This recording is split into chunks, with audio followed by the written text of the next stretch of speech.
Freestyle travel. Hey everybody, how's it going? Cheers from Wyoming. I'm drinking a Montana beer, actually, a Big Sky Shake-A-Day. One of those single 20-ounce cans you can get at the gas station, but better than average stuff. Nothing crazy, little Missoula beer. I've got some stories for you guys. I've got stories of me hitchhiking from Portland, Oregon to here in Wyoming by way of Idaho. Drunk woman picked me up, put me up in a hotel room, took me around some casino, all sorts of stuff, getting just to Stanley, kicking it with a friend there, a random festival that was going on, getting hailed on, filming a hopping episode in Idaho, going to a bunch of breweries. What else do I got? Running into a buddy who was road tripping with his fam, caught up with him. Catching up with my fam, all sorts of stuff. So we'll just get into it. Just a reminder about my Patreon, if anyone else wants to jump on there. Just $6 a month. It's like buying me a beer every month, but you get a micro podcast that I do, because this podcast comes out about once a month. But that micro podcast I do is about 1 minute to 5 minutes long every few days. So it's like stuff really fresh in my head. Sometimes while I'm getting a ride or walking down the road, I record that little podcast. So you get that and some extra pictures and bonus content. Like this hopping episode I just filmed. I got a lot of footage, so there'll be some spillover stuff that'll be Patreon only, that kind of thing. So yep, patreon.com/kenflannery. But let's get into the stories. Let's hitchhike together from Portland to here, and then I'll tell you what's going on next. Let's do it. All right, so yeah, the last episode I recorded, I was in Portland. I'd done a meet the author kind of thing at a brewery, Pono Brewing there. I was hanging out with some friends. I was on a beer podcast as a guest, just having a good time in Portland. Portland's always a good time, chilling, wandering around the city, drinking great beer. So after that, the goal was to hitchhike to Wyoming by way of, I was thinking maybe Boise and definitely Stanley, Idaho. So yeah, let's get to it. So I took the $1 or $2 bus to get from where I was in Portland to like the edge of Portland, a little public transit, couple transfers, and yeah, started walking down the highway. Got a ride from a dude who generally lives on a boat. That was cool, and he was going all the way to Biggs Junction. So I was with him for, I can't remember, an hour or 2 hours, something like that. A good while, having good conversations. Jumped out of the car and got a ride right away. Literally, I walked across the street to the on-ramp, and this woman stopped immediately. And what happened was she had actually seen me back in Portland. She had passed me, and she was going too fast or whatever, couldn't make the decision to pick me up. And then she had stopped for gas or something, and there she was seeing me again. So she's like, I got a second chance. So she picked me up. She was going to Boise, is what she told me, to pick up like a U-Haul truck or something like a U-Haul. And she gave me a beer right away and like a sandwich and stuff, and we just started talking. Both drinking some beers and stuff, and then somewhere, some little town, she wanted to go to the casino. So I was like, all right, let's go. So we stopped at the casino, and yeah, I was pretty broke, and plus there's nothing really for me. Anyone who listens to this podcast knows that I do go to casinos and get free rooms a lot, but I don't really do the slot machine stuff. And random Oregon casinos, that's pretty much what they got. So I was just hanging out while she was playing. She was buying me a beer every here and again. I'd come back around, check in on her. I kind of just wandered around. And yeah, she was drinking a couple beers at a time and basically just got pretty hammered. And she's like, I can't really go any further. She's said she was going to call her son, which she did. Her son wasn't too happy. I guess he had something to do with her picking up the truck, but he was going to pay for a hotel room for her because she couldn't go any further because she was pretty hammered. So that's what we did. She got a hotel room, a couple beds, just a couple miles away. So she didn't have to drive too far. as hammered as she was. And yeah, we just stayed there for the night. Got some decent sleep. She was big time everything in the night. Snores, screams, night terrors, all kinds of stuff. But, you know, made it through. Nice person, just an aggressive person, I guess. One of those kind of ladies, but nothing I couldn't handle. And yeah, nice to talk to you. Got to drive in the next day towards Boise, you know, grabbed another 18 pack, so we're again drinking beers, and she was, you know, checking herself, not trying to drink too crazy, as I take a drink right now, just a sec. I will say, hitchhiking over the years, I have gotten rides from people who are drinking, and there's something about like long distance drunk drivers that don't really bother me so much, and professionals. Some people can just drink a lot and they can still drive. I know that sounds fucking crazy to some people, but it's just true, and especially on the highway. And yeah, she was doing fine. I usually only get worried when I'm driving like around a town with someone who's clearly hammered, and that's probably the reason why they picked me up, because they were just like drunk and inhibitions were low. But anyways, she was fine driving wise. So we get to Boise, and luckily she was going to the far edge of town, and I thought about stopping in Boise. I know a couple people there, a few people, but no one was really responsive, and I was pretty eager to get to Stanley. So I started hitching there. I got a quick ride getting up the mountain, and then I was waiting in this little town for a while, and a cop stopped and told me it was illegal to hitchhike, which is, I don't know, half true. I'm not sure. I don't think it's true, but there's always this weird technical gray area stuff and the way they interpret the law. Whatever. It doesn't matter. I didn't want to argue with the cop. I never do. Pretty much never do. So I started walking. Walked like a mile or two, and just the way the roads were, I could totally see what kind of cars were coming. So I was still hitchhiking, and this guy stops, middle of the road. I jump in there. As soon as I jumped in this guy's car, my shorts were already kind of ripped a little bit, and jumping into his car was the nail in the coffin. And that pair of shorts, the little tear I had in the front leg, ripped all the way up to the waistline. Like, basically, if I didn't have boxers on, you could totally just see my junk. But luckily, I had boxers on. Anyways, he was going to Stanley, and he was a cool guy. He lived in Boise, but also had a house there in Stanley, and I was kind of active in the community there. It's not a big town, cross-country skiing, stuff like that. So he dropped me off right where I was going. My buddy there was working a summer job at a restaurant there, one of the few. This guy I met some years ago in Boise.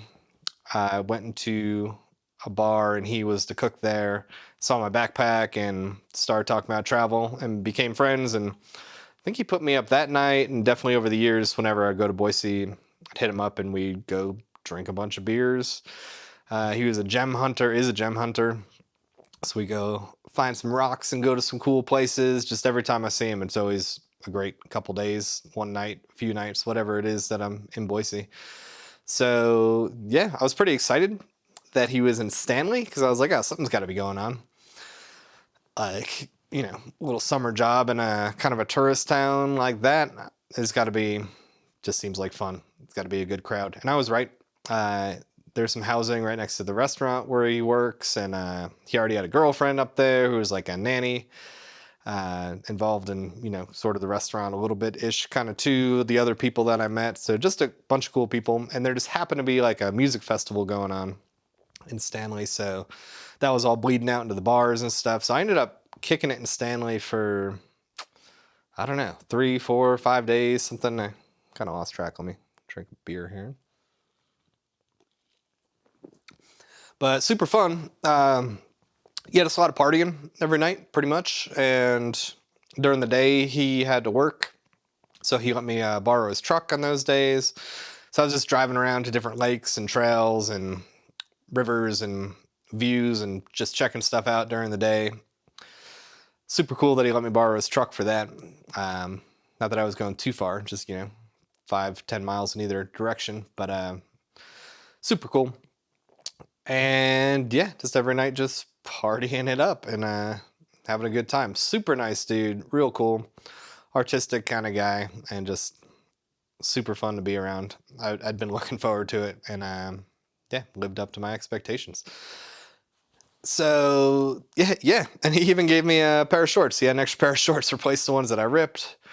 I had a bunch of extra books on me that I didn't sell in Portland, which is like a hassle to carry. It doesn't sound like much, but even 10 books is like 10 books of weight you gotta carry. So anyways, he bought some books, and he was, giving them to people. I think probably selling them to people maybe. I don't know what he's doing with all the books, but it was cool that he got some off my hands for me. And yeah, the day came where I was ready to book it to Wyoming. My mom lives in Wyoming. She has for a little while now, better part of a decade at this point, and I was going to go visit her next. That was the next stop. So I made it in a day. It didn't seem like, I cut it real close.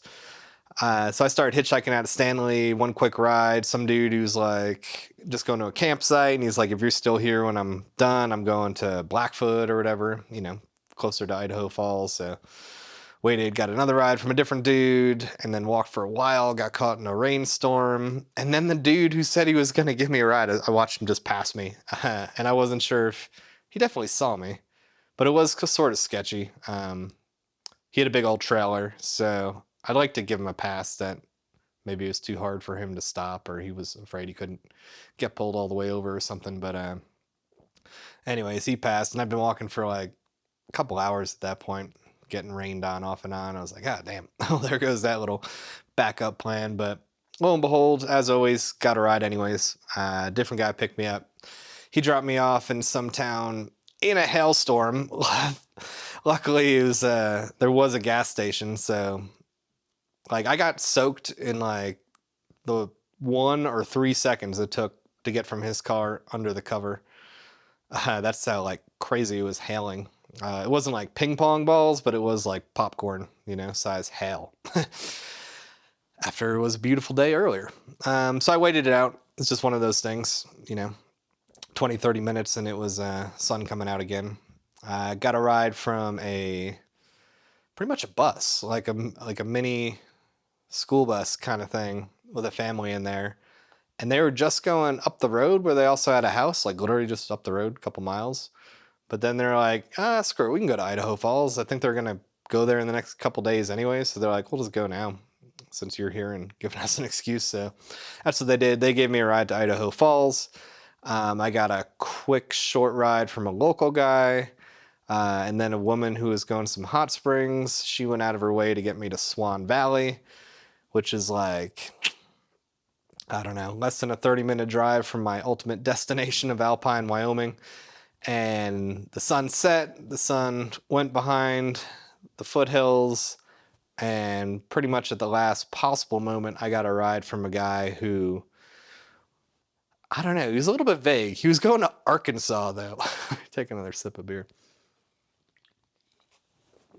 Dude was going all the way to Arkansas. He was in a camper van and starting the next chapter of his life, for sure. He was probably 35, something like that. And like, he sounded like he'd kind of been living on the road for 12 years is what he was saying. But I think he just left Arkansas 12 years earlier and was just been doing stuff like working on fishing boats in Alaska and going to Burning Man, and I don't know. So not like fully on the road, but definitely just living. And he seemed conflicted, excited, nervous, all the things, because he was basically going back to Arkansas to, it's kind of like going back to die. I don't know the way he was putting it. He's like, I'm going back there. My dad's getting older. And he's like, it's over. So I'm going back. Going back to Arkansas. It's like, yeah. He'd had his time, he'd had his decade, and now he was just going back to start a pressure washing business and be in Arkansas with no intention of ever leaving. I don't know if that makes any sense, if you get that little vibe, but yeah, it was a weird thing, and he was just a little bit vague, but that's what he was doing. So, kind of funny, all day I got like, I don't know, 7, 8, 9 rides, whatever it was, and then the last ride I got, of course, that's the one that was just going forever, all the way to Arkansas. I mean, what a hell of a ride that would have been if I was like actually shooting across the country, trying to get to Mississippi or Florida or something. But nope, for me, it was just the 20, 30 minutes to get to Alpine. So yeah, that's when I got here to Alpine. So my mom lives in Alpine, but she spends the summer up closer to Jackson at a campground as a camp ambassador with her husband, my new stepdad, as of they officially got married last year. So they both live up at that campground and just make sure people put out fires and don't leave trash, and they pick up the trash if they do leave trash. And she just comes back down to Alpine one night a week. So got in the house and yeah, I've just been chilling a little bit, bouncing between here and the campground. And then my buddy from Phoenix, he came up with his fam, 4 of them, his kids, who I've all known. They're all friends at this point too, for basically like 15 years.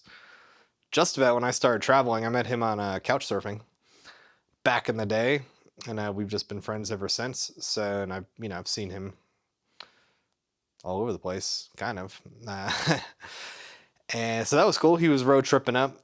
So passed through Alpine, we got some beers at Melvin, and then spent a couple nights in one of the campsites in my mom's area. It's called Curtis Canyon, just outside of Jackson. And just looking out on the Tetons, just a pretty sick view.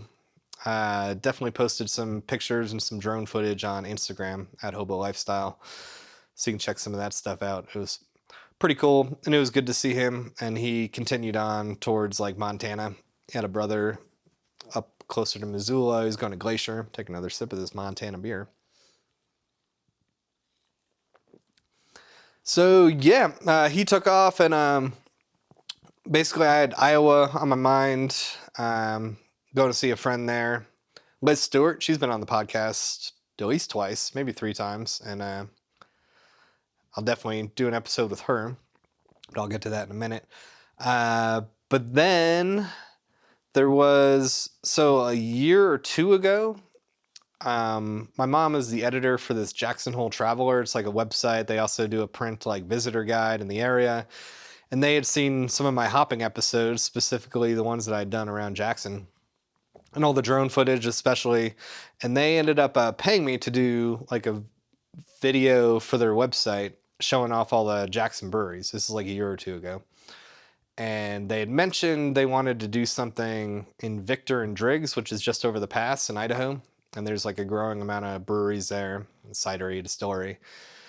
And I don't know what her position is at the thing, but someone from the Jackson Hole Travelers like wanted me to do that the last time. So before I could take off from here to Iowa, that got brought up again. And they wanted to have me do a feature there. So I'm like, all right, great. 2 for 1. I can go and film a hopping episode where I go to like every brewery, and it's called Teton Valley, Victor and Driggs over there. So I can film a hopping episode, and at the same time I can get footage and do an edit for them.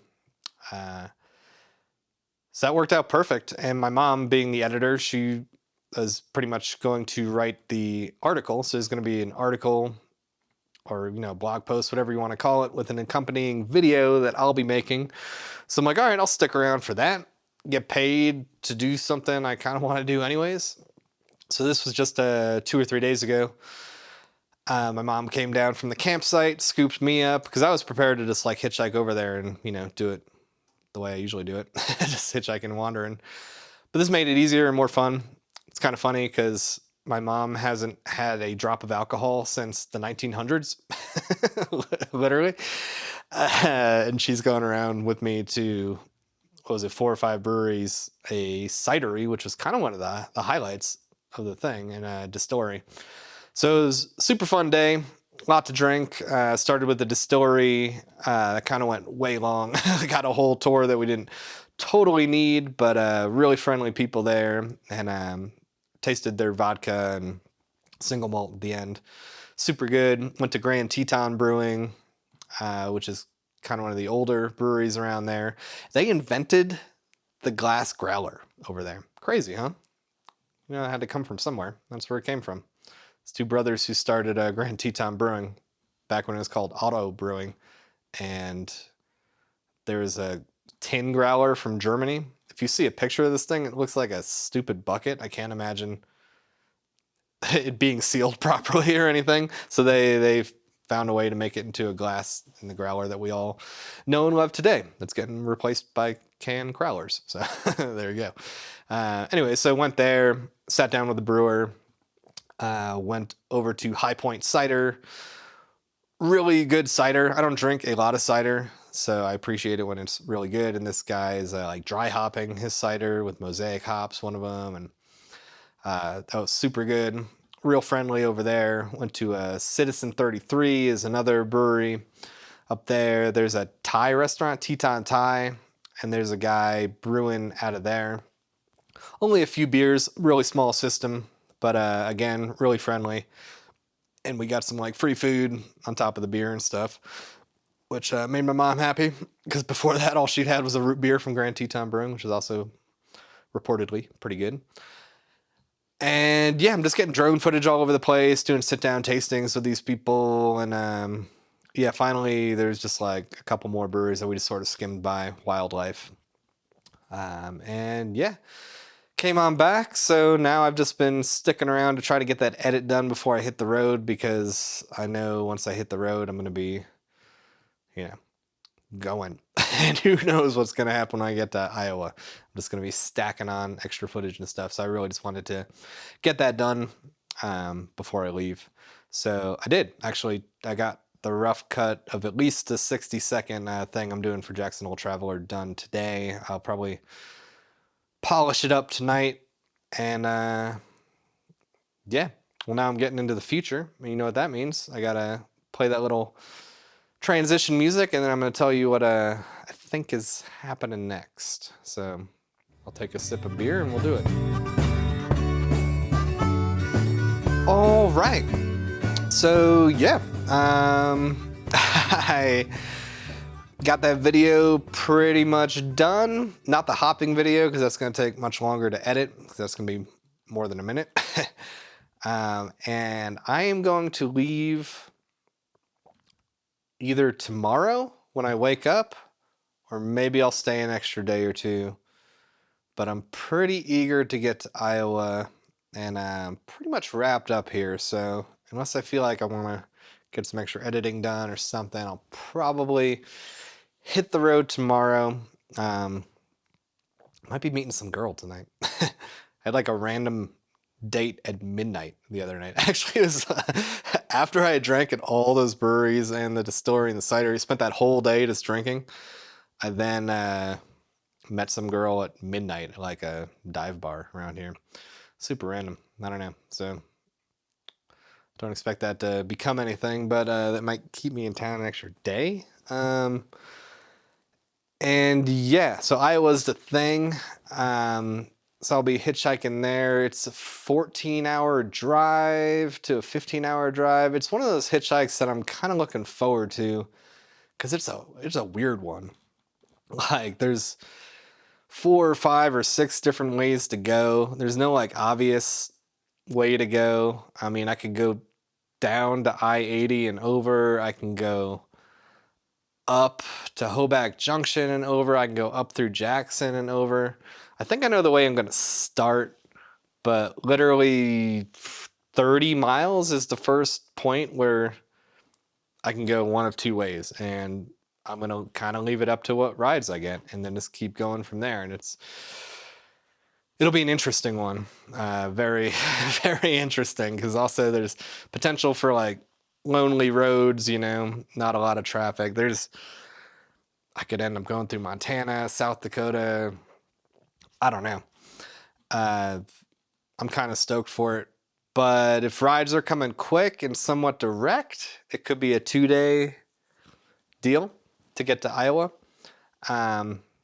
So like I was saying about Iowa, I'm going to see Liz Stewart. Definitely like 95% gonna have a podcast episode with her. So you'll probably get an episode, you know, in the next couple weeks, if not sooner, with her. I've already got a box of books that got shipped to her. I've already got a brewery set up, Jackson Street Brewery, where I'll be doing a book signing. There's another brewery in town that's down to be part of a hopping episode as well. I might do this beer vibes thing. On top of all that, there's like this big bike event. It's called like Rag By or something like that. I think it's Iowa based, and it's basically like I think it's like 25,000 people from around the world technically biking across Iowa. And every night they stop in a town and it's like a goddamn festival. And that's happening this coming weekend. So I kind of want to get there by then just to experience that. And even the breweries that I'm filming at and doing the book signing at, they're all like stressed out because they got like a beer festival going on. Like everyone's taking advantage of the fact that all these bikers are here and trying to create fun events and stuff. So I would definitely like to get there by then. So that's my goal, is to get there by then. But we'll see. And yeah, I gotta get this new episode edited. I haven't started the actual hopping episode with all the Idaho breweries. I was just trying to get the Jackson Hole Traveler thing done. Yes, I'll be doing that, filming another episode, and yeah, hopefully sell a bunch of books and good times had by all. So that's what's in my immediate future. That's what's up. And I got nothing else to say. Nothing else to say. Except for, have a good time. Hit me up if you guys are in any of the northern states. That's kind of my trajectory for the summer, unless something like drastic or, somewhat drastic even just changes. Probably spend the rest of the next month or two past Iowa going around places like Minnesota, Wisconsin, Michigan, Illinois, Indiana, I don't know, anything up north, possibly all the way to New York. Yeah, so just whatever, hit me up wherever you're at. We'll have a beer or something. So that's what's up, you guys. Hope you enjoyed the episode, a little trip together, and I will see you down the road. Plans I made, I need a new escape. With all my shit straight, I'll get my big break.